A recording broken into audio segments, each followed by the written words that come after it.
We can see Laura after 7 months. Hello!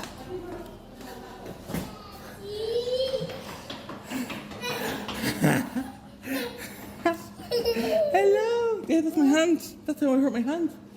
Yeah, look. Look, this one, yours. Big hug, yay. Cheese. Do this.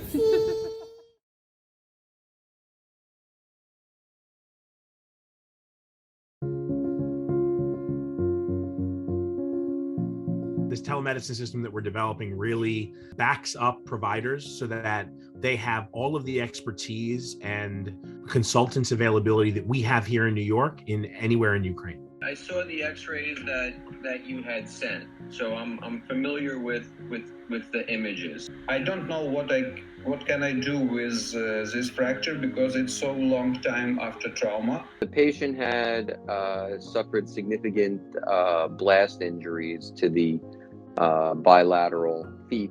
Will it allow us to get all the way down here? It was an explosion, so I assume that was some type of bomb. We learned this in the first and second Gulf War, is that the guys wear helmets, and the body armor is so good that the only injuries, if you have a survivable injury, it's usually arms or legs or face, because everything else is protected by armor.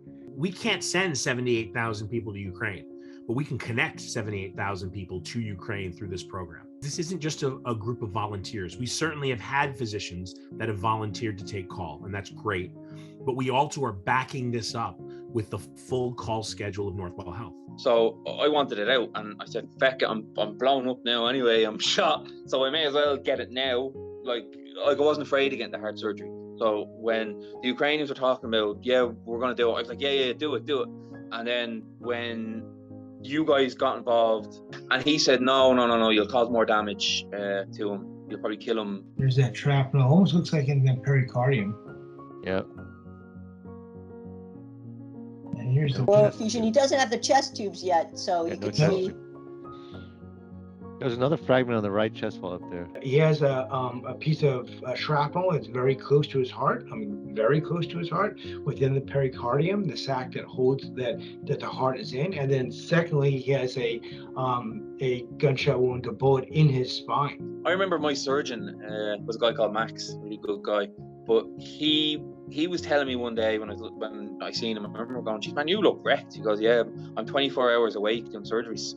So that's where this technology came into play, where it kind of like someone with a more clearer head, because you have this patient like me screaming at you, yeah, get it out, and you're kind of like, okay, we'll get it out, but you're not kind of thinking properly, maybe because you've been under 24 hours of operating on people, like, so that's where it is very good, this technology that it comes into play. If you don't do anything, if we don't intervene, if we don't do something, these people will die. It was so emotionally triggering that it was, I got off the call and I kind of just sat there frozen for 10 minutes, had to cry a little, and then I was able to regroup. We were able to connect with one of the medics in Ukraine who is on the front lines, taking care of soldiers and civilians. They're planning on sending her for a liver and kidney transplant to Warsaw, but I think that they had some questions about how to manage her in the interim. And I was off for my own kids' event at their school, so it's supposed to be like a happy day, and then you take this call unexpectedly, and it's like, why am I so lucky that I'm here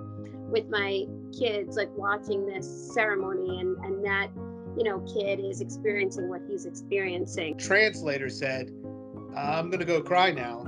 We sort of realized that, like, oh, this isn't just like a phone call. And is there anything else the interpreter can do? You've been very helpful. Thank you so much. You did a great job. You're very welcome. I was going to say, is there anything else I can do other than cry? I'm sorry. Any of your colleagues, just thank you all. Like, you shouldn't be thanking me, I should be thanking you. You guys, it's very reassuring to know there's people out there like you guys, so thank you.